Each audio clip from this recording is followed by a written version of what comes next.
Ready हैं कि अगर हमें ऑर्डर मिले तो हम जो पाकिस्तान साइड वाला कश्मीर है जिसको आप लोग पीओके कहते हैं, हम उसको एजेके कहते हैं, तो उसको हम ले लेंगे। क्या ये एक मतलब फौज का तो खैर पॉलिटिक्स का, आपके हाथ तो पॉलिटिक्स से उनका कोई ताल्लुक नहीं होता, लेकिन फिर भी मैं इसको पॉलिटिकल स्टेटमेंट ले लूं या किस तरीके से लिया जा सकता है? हालांकि पाकिस्तान ने इस पे रिएक्ट किया है। जी, जी, बिल्कुल मैंने देखा डीजीआईएसपीआर की तरफ से बाकायदा ट्वीट्स आए हैं और कहा गया कि नहीं, ये बयानबाजी ठीक नहीं है। देखिए, हमें ना इसमें 2 चीज़ें समझनी हैं। जी, जी। पहली चीज़ ये कि इसे पॉलिटिकल बयान ना देखा जाए, क्योंकि आप अगर पूरा देखेंगे तो जर्नलिस्ट वहाँ पे प्रेस कॉन्फ्रेंस कर रहे थे, लेफ्टिनेंट जनरल उपेंद्र द्विवेदी नाम है उनका, वो नॉर्दर्न कमांड के चीफ हैं। तो उनसे पत्रकार ने सवाल पूछा कि क्या उन्होंने रेफरेंस दिया कि अभी हमारे जो रक्षा मंत्री थे, डिफेंस मिनिस्टर राजनाथ सिंह जी, उन्होंने अभी कुछ दिनों पहले कहा था कि भाई हम पीओके पर हम वापस लेंगे पीओके। बिल्कुल। उस संदर्भ में उन्होंने सवाल पूछा लेफ्टिनेंट जनरल उपेंद्र द्विवेदी से, तो उन्होंने वही जवाब दिया जो उनको देना चाहिए था। क्योंकि अगर आप देखेंगे कि जो हमारी पार्लियामेंट है उसमें भी पीओके के लेकर कई सारे रेजोल्यूशन आज से नहीं, पिछले 75 साल में पास हुए हैं। राइट। और उस पर हमारा स्टैंड एक ही है कि पीओके इंडिया का हिस्सा है। क्योंकि जब जम्मू कश्मीर का विलय हुआ हमारे यूनियन ऑफ इंडिया में, तो वही डॉक्यूमेंट साइन कराए गए थे जो बाकी 500 550 से ज्यादा रियासतें थी उनसे जो साइन कराया गया, वही महाराजा हरि सिंह से भी साइन कराया गया।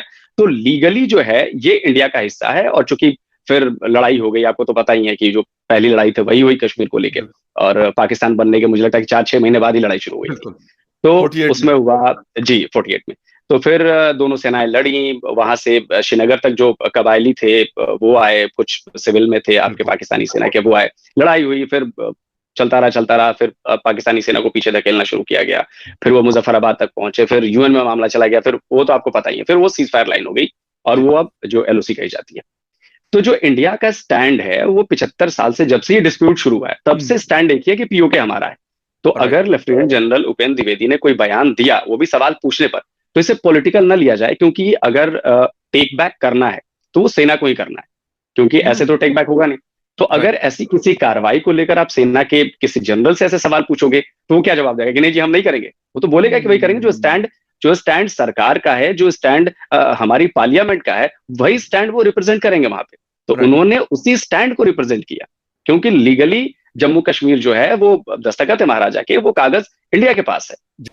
Entire 9th core of Indian army Shakargarh Sialkot के एरिया में डिप्लॉय कर दी गई है।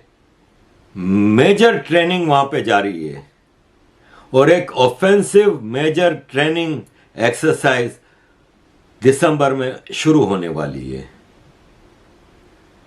एम्यूनेशन डंपिंग बहुत ज्यादा की जा रही है। पाकिस्तान इस वक्त इकोनॉमिकली, पॉलिटिकली एंड सोशली बिल्कुल ही खराब हालत में है। पूरा पॉलिटिकल कैओस है।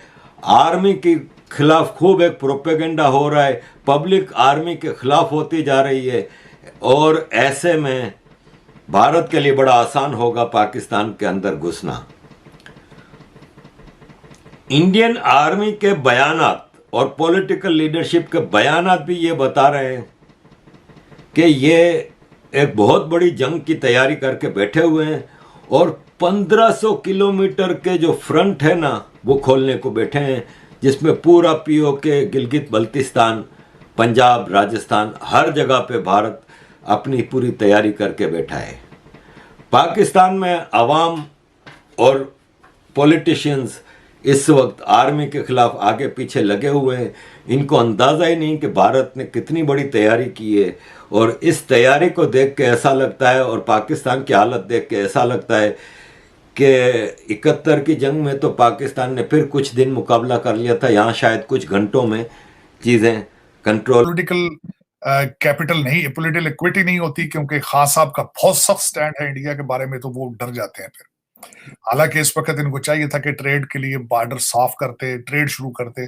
जब ट्रेड शुरू होता है तो दूसरे हालात भी आहिस्ता आहिस्ता नॉर्मलाइज हो जाते हैं, लेकिन अनफॉर्चुनेटली ये बहुत ही एक स्ट्रेंज बात है। जिस तरह मैंने आपको बताया कि एक तो भारत के अंदर कहीं ना कहीं इलेक्शन चल रहा होता है और उसके लिए उन्हें they have to use Kashmir, they have to use Pakistan, they have to talk about the the Muslim card और सारा चीज सारी इस्तेमाल करनी पड़ती है।